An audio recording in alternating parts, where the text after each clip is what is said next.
Hello, hello. It's been a hot minute since I've been live. I think since late last year. If you've known me for a while, you know that's a good chunk of time for me. A lot has happened since then. I'm actually entering my third trimester today. I'm expecting a little baby girl. So whether we're talking general context or personally, this topic today really hits home. So if you don't know me or you're just meeting me, my name is Jordan DeVeccia. I am a tech founder, venture advisor, and multi-passionate creator with a platform, Everyday Innovation, made to connect entrepreneurs that value high signal venture and self-development, resources, community, and strategy mixed in with a little fun. I love to create and curate on timeless topics that bridge the gap between industries, between areas of life. So I cover a lot of that in the Everyday Innovation newsletter, on my podcast. You can search wherever under Everyday Innovation, and just in my own content as well. So today, I'm just going to dive in. So whether you're joining me live, whether you're joining me on a replay at whatever given timeline, I just want to hold space today to briefly talk about uncertainty, ambiguity, assessing our relationship with those, and how we can ground within and leverage them in our own unique innovation process. So I'll wrap up at the end with a couple of fun updates that you're going to want to hear about the next part of my journey that I want to take you all along, because it's going to be a collective and community innovator journey. So I'm excited about that. So you might have seen the other day or in my feed a post about resilience. Basically, resilience has kind of become one of my bigger whys and why I love to create what I do. I've always been known as somebody who can pivot really well, right? So somebody who's pivoted throughout her career, somebody who has pivoted through a lot of, personal things. So things that have come up in my life, whether it be things like pregnancy or things with family, health, relationship, moving across the United States, any of those things. I tend to be somebody who, for the most part, embraces change and tends to make the best of it. So no matter what is going on, I try to find the silver lining and actually the opportunity in it. But that takes a lot of work and it takes a lot of resilience. So I feel like I've lived many lives, and even if you, see any given day in my life, my decision tree on anything is kind of wild. I have a complex call and response with life. While resilience comes in all forms, and I still have so many experiences, including having kids, to test my own, I've found one thing to be true. Resilience is the byproduct of a willingness to innovate regardless of context. So context is a huge part of my interpretation of the innovation process. It's something that is not only a part of it, but shapes it. So it's not just about business or societal innovations that are disruptive or just only focusing on those type of macro type of changes. It is so personal and is often mindset driven. The willingness to progress, to evolve is so huge in being an innovator. And how I like to think about it is it's like growth mindset in action. So if you feel like you have a growth mindset, innovation is that in action. So whether it be in personal development, at the mercy of, a bearish economy, of inflation, a pandemic, multiple pandemics at once, in service to social justice, your community, in relationship with one another, in relationship as a parent, right? Whatever it is, innovation and its resulting impact starts with you. So innovation basically thrives in what most would call uncertain times. We all know this. We've been signing our emails with it for, probably a few years now. In these uncertain times, right? And you'll see a million posts on Instagram hyping up all of the companies, right? The companies that were founded during the last recession, right? Or the ones that have boomed because of the circumstances that we've had over the last couple of years in the pandemic. So you see this, but it's not so much about the companies or the drive or these specific sort of events or these specific contexts even. It's really about the people. So why does innovation thrive in these uncertain times? If you think about a down market, the focus becomes impact, right? It's this direct relationship with the people that the company is serving or that you're trying to heal, right? If you're a scientist looking for a cure for something and there's, that push, that really laser focus on who you're serving. There's this, it becomes less about the thing itself and the medium, the company, the actual idea, the thing itself, and more about, on the end, what is the intended impact? So in what, quote unquote, these uncertain times or these down economies, or when things get rough, the focus becomes on our relationship with other people and how we want to leave impact or how we want to impact the world. So in these tough times, what happens is we actually get a really good sense of focus, and we're able to be leaner. We're able to be more connected to the end recipient of what we do, so our impact. So it's not even in the long term, when you are operating in these sorts of times, you end up becoming actually a really amazing leader, and you're able to scale your impact over time in your company, in your community, within your family, by having to go through these uncertain or ambiguous times. So it's so much less about the context itself. So when I'm saying context, the environment, the things that are happening, pandemics, the down economy, whatever that is, and really more about our ability to respond and pivot accordingly. So context, think about it. It sets the stage, your environment, where you live, who you surround yourself with, all of that sets the stage. But the innovator is the driving force in the magnitude and also the type of impact that's had. It comes from a personal space. So collective responses always start at the individual. But what's the issue? What don't we love? We don't love ambiguity. We don't love detachment. We don't love a lack of structure that comes with the flow of innovation. And that is basically the hallmark of any time that, is uncertain, right? Big shifts are happening. So it messes with our nervous system. We have a tricky relationship with uncertainty and ambiguity. There's a lot of opportunities, but there's also a lot of stress, right? So before I kind of get into that, what is the difference between uncertainty and ambiguity? This was something I actually really hadn't thought about that much until just recently. So you can be uncertain about an outcome of something that's happening. Let's say you have an upcoming meeting, something in the future. Uncertainty is really just not knowing what's going to happen. It's basically, you just don't have a solid answer, and you're not a psychic necessarily, so you're not going to be able to know how that's going to turn out. Uncertainty is just a function of survival. It's part of our life. It's something that you can never have complete certainty about anything. So what's ambiguity? Ambiguity is even probably less certain than certainty.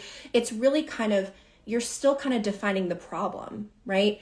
It requires a little bit more creativity and surrender to thrive in ambiguity than even just uncertainty. Because you may have certainty at the end of the day when you go to that meeting and talk to your boss.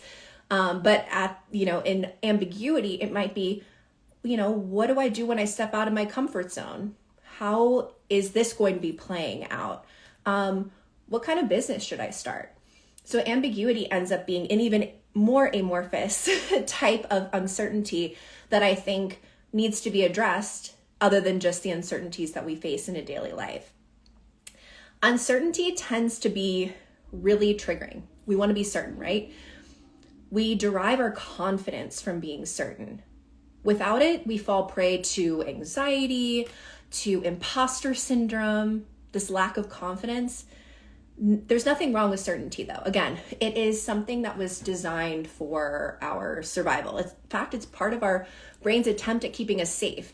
It's more of a mental state than an actual fact. Being certain is so much less about an actual state of being as it is more of a mindset.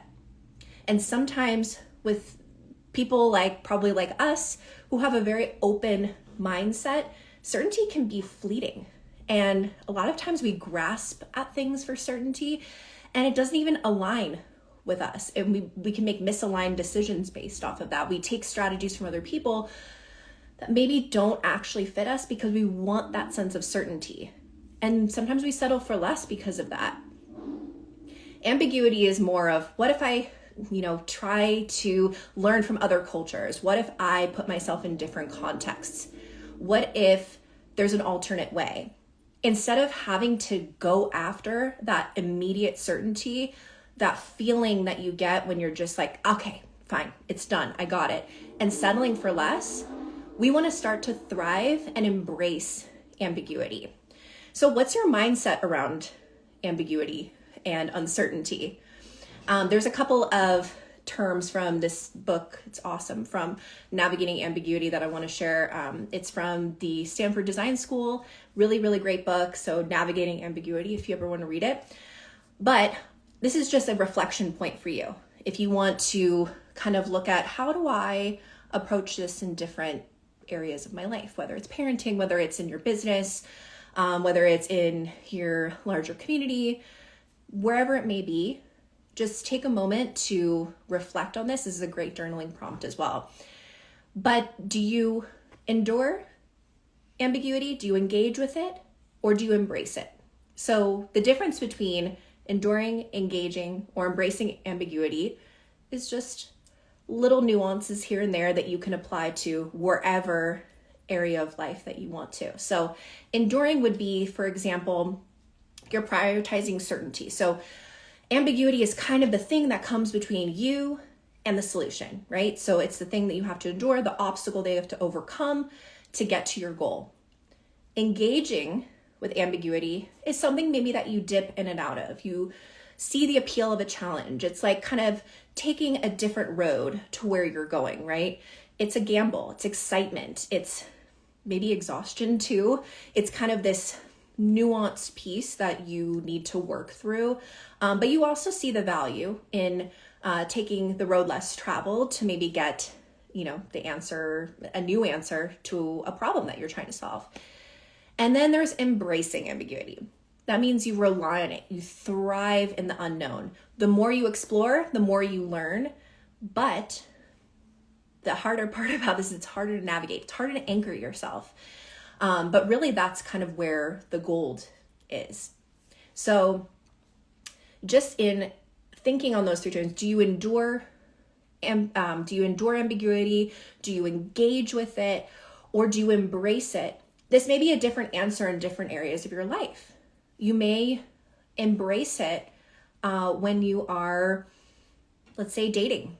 You may embrace it there. You may say, you know what? I will go through meeting, all these different people, but sometimes I just need a little bit of security here, but I'm willing to take the road less traveled. I'm willing to go meet that person that maybe wouldn't have all the boxes ticked for me, to see kind of where that goes. And yeah, just to see, most relationships are kind of ambiguous as they are, how they're going to turn out.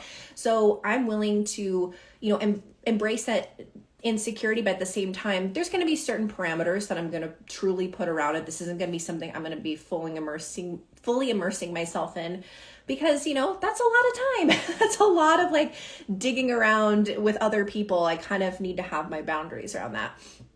You might endure ambiguity, I'll say endure and embrace ambiguity in your business. You may be on one side of the spectrum where it is just you just want to go from here to here, and anything in between, it's an obstacle to overcome. It's a challenge, but really you're just trying to get to the other side. You know what your goal is, and that's what you're trying to get to. And some people really, really embrace the ambiguity aspect of it, especially maybe in early companies where they are willing to pivot endlessly, maybe almost to a fault, trying to find that product market fit. So as you kind of explore these terms, so endure, engage, embrace, start to journal maybe a little bit about where your tolerance is in different areas of your life. Where is something that is kind of a non-negotiable and you're just trying to get through it? You don't need to be on the journey. While maybe something else where maybe your creative process, learning more about your creative process, that's something that you can embrace ambiguity over time and know that years and years and years, you're going to be endlessly exploring. So as you're kind of navigating ambiguity, here's some things that you can keep in mind when you come across it, or when you're dealing with a situation where you have a lot of ambiguity, like a new problem to solve, or, just something where you're not going to be getting the answers right away and you need to kind of craft and design around that. So you want to be self-aware. How do you know you're even in a moment of ambiguity? It's usually felt with friction. So sometimes there's these external points, maybe people pushing back against some of your ideas and challenging your ideas. And that's a point where you might have some existential pieces of like, wait, am I right? Is there an alternate? I have to collaborate with a lot of people. So there's a lot of unknowns here because it's not just me, it's also other people. You can feel it internally that maybe you're starting to see the flaws in your usual process, and something new needs to be done because you become a different person, right? So now you're trying to navigate, how am I going to do this in a new way as my new self, in a new identity, right? When you're navigating ambiguity, instead of having some finite plan, you're really kind of dancing, choreographing, going back and forth, call and response, so that you can make progress, especially when you're innovating with other people, which is really kind of the best way to innovate. If I do say so myself, it's in community where you get the most bang for your impact, right? So the next kind of piece of that is, once you kind of can navigate, okay, so here's the kind of foggy part that I'm working through. Name it. If you're a leader, for example, you want to show vulnerability, naming the unknowns, the tension, the fears. What are we assuming? Start to engage with them. If you're too afraid to talk about it, especially in a leadership position with your team or with your family, it's going to be at a disadvantage to everyone if you're unwilling to talk about that you don't know something, or that you're unsure, or you're working through it. It's a huge sense of ego to be so certain, when really a lot of the time we're not really certain. We're just kind of either faking till we make it, or it's, what I prefer is really just being vulnerable and open and honest and being like, this is an experiment. My life is an experiment and I'm doing the best I can. I'm getting the most information I can. And here's what I know right now. And here's what I don't know. Then this is the big mindset shift. If you're in an ambiguous situation, you want to get curious. So give yourself the room to have an existential question, or maybe question some of the values that maybe you used to have, the limiting beliefs that, a lot of people talk about as well. It's stuff that we hold on to that maybe doesn't fit anymore. And that doesn't just happen in your personal development. It also happens just in your business and in your life.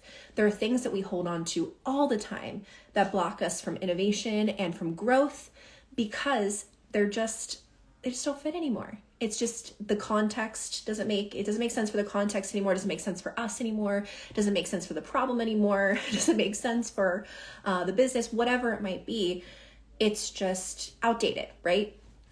So try to look for, if you're trying to get curious about it, you start to think about what if, do a thought experiment. I just talked about mental models in the last newsletter. So one of the biggest thought experiment users was Albert Einstein.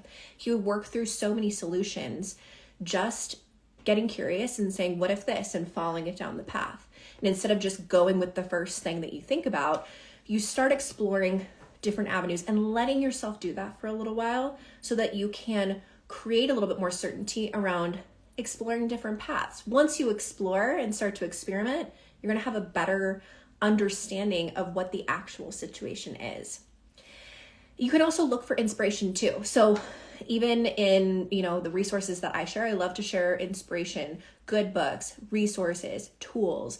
And by resources, I mean, it could be books or, other types of practices, or even people. I have shared resources as people that you can look to for inspiration to solve these types of problems. So as you get curious and you do your research and you curate some possible ideas that you can remix or make your own or put together or use to innovate, you can now have this great toolbox instead of just going with the first thing that's certain. So if you give yourself the time to explore those existential questions from a place of curiosity and opportunity, you're not going to come from a place of fear or apprehension or denial, making decisions that may be in misalignment with your situation or with your identity. And then the last piece of, as you're kind of looking through this lens of ambiguity and learning to embrace it, is to just start doing something. Just take little tiny steps. There's actually the authors, Bill Burnett and Dave Evans of Designing Your Life, one of my favorite life design books, recommend that you don't get caught up in just planning, but start to begin trying new things, new prototypes, as we call it kind of in the product development space, like your MVP, your minimum viable product. Start putting the idea out there. And this can be scary. This can be incredibly vulnerable because people, you're sharing something that is, maybe a little bit personal. It's something that you might be scared of feeling rejected, or that, whatever reason, it's sometimes scary to start to put things out there that you don't feel are fully finished, which really is more of an ego thing than if you just start doing the thing, putting yourself out there, starting to do the atomic habits that, make us greater as creators, or as business people, as parents. So just start doing, and you're going to get so much feedback from that you won't even really have the option but to then make that decision tree out. Do you keep going that way, or do you make the little innovations along the way to, live a better life, to create something better, to create more impact? So this is one way that you can navigate that. And there are many options on how you can approach it. That was just as far as you're addressing ambiguity in and of itself. So how can we take a more anchored approach when these contexts are changing all the time? Like I said, the economy, your inner circle, your family is growing, pregnancy, like I said, like I'm experiencing right now, whatever you're dealing with, and, the people you come in contact, the call and response with the world, how do you navigate that, embrace it, so you're not just responding, but you're also thriving in this space? So in my opinion, from where I sit, taking from that wisdom that comes from that particular book, Navigating Ambiguity, what you would want to do is to work on a lot of the personal development, mindset, spiritual work around yourself. So body, identity, soul values, and anchor in that evolution. So you have that core understanding of who you are and how you're operating from yourself, but then also take ownership over your approach, your style, your process of creating impact. Again, that growth mindset put into action. That's what innovation is. Your why, your legacy, your relationship to your community, and that evolution. So these things are always changing. You're not going to have a strict identity. You're not going to have a strict process. That's okay. They help anchor one another. And as you grow in one, you're probably going to grow in the other. And just knowing that you're on that journey and you're embracing the little bit of ambiguity that's there is going to help you in the long term really thrive in whatever context you're given. You can anchor yourself in your identity and in your process. So taken together, I really do think that there's the potential for an unlimited personal power. And then taken collectively, as we work together on ourselves and our process, we can meld those together to create even greater impact in the world. So I see myself as a collector and a curator of strategy and resources. I am more of a creator and architect of impact and spaces that facilitate strategy, design, and reflection. So I'm not somebody who purports a specific strategy. I love to collect them. I love to meld them. I love to collect tools and other resources to pull together because at any given point, we're going to be experiencing something different in our journey and in different areas of our lives. If you have an innovation process, you need to find something that can put some structure, some flexible structure around it without having to constrict or to only limit it to one area of your life. So that's what I've been working on for probably about the last year and a half, is to really facilitate an architecture. So like, let's say I'm creating a building for you that you can design within, to create within, and to apply to different areas of life, not just business. It can also be in your own community impact. And then also even just within your family, making decisions. This is something that we're doing all the time. We're creating impact constantly, but we're just having to decide what kind we want to create.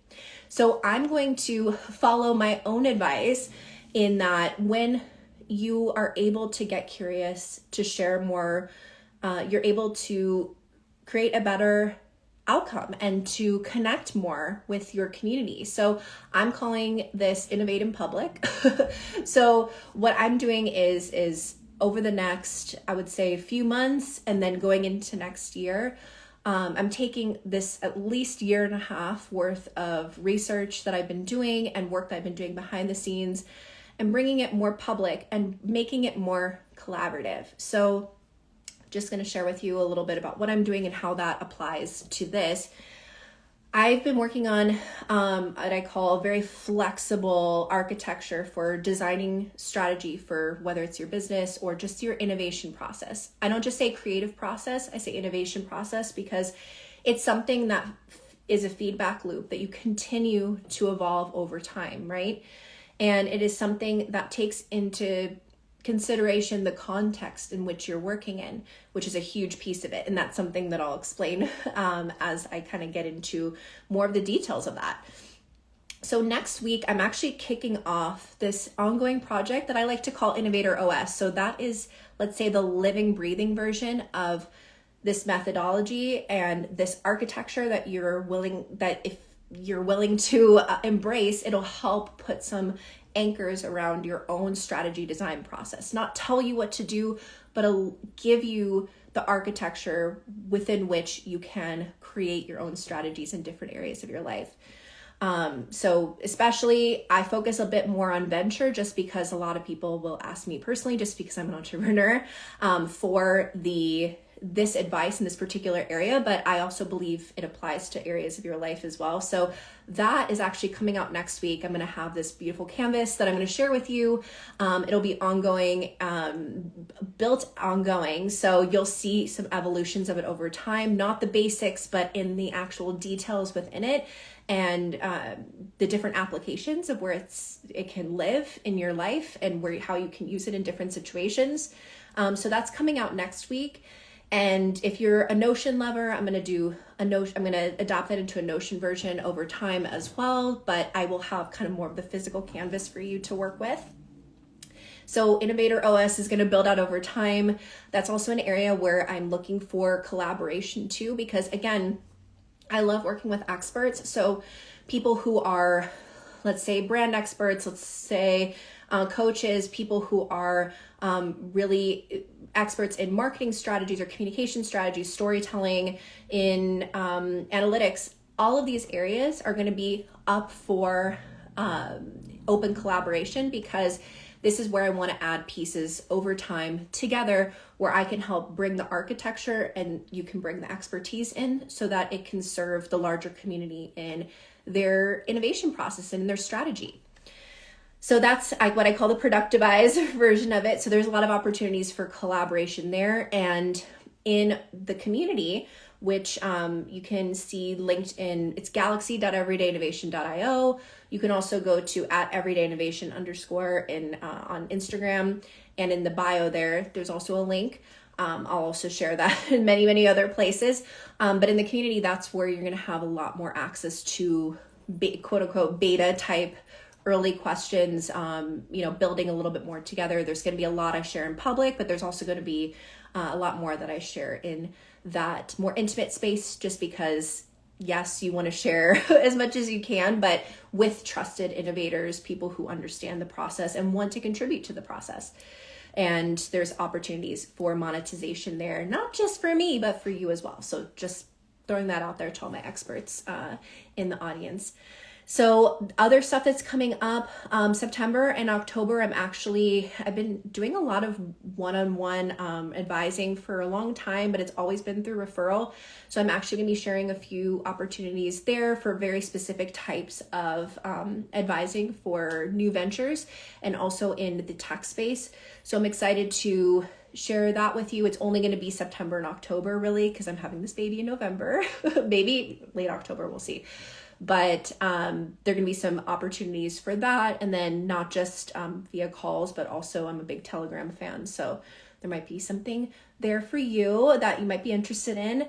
And then really going into 2023, the community is going to get a lot more developed and dense with some really cool products with Innovator OS, etc. So I'm really encouraging people to join early so that you can really be part of this beta group, because there's going to be some stuff that will be more under, based on a program or, monetized. And I would rather people come in early. So I tend to reward early adoption because I'm an early adopter and I love giving feedback. So whenever I can offer that to other people, that's so much more valuable to me than even just the money itself. So I would love for people to just come and get involved, because I think there's a lot of opportunities for, shared abundance in this space. So anyway, that is my little announcement near the end. I'm really excited to share this process with you and really the evolution of it and that I've been living basically over the last year,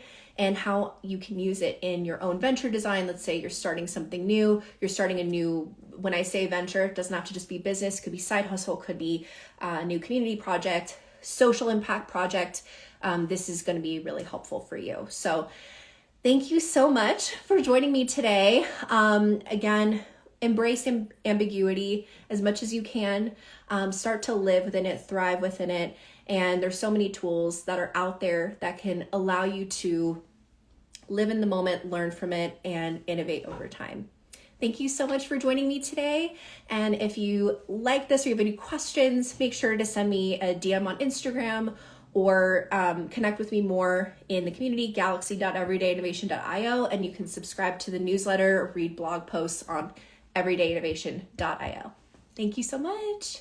Bye, everyone.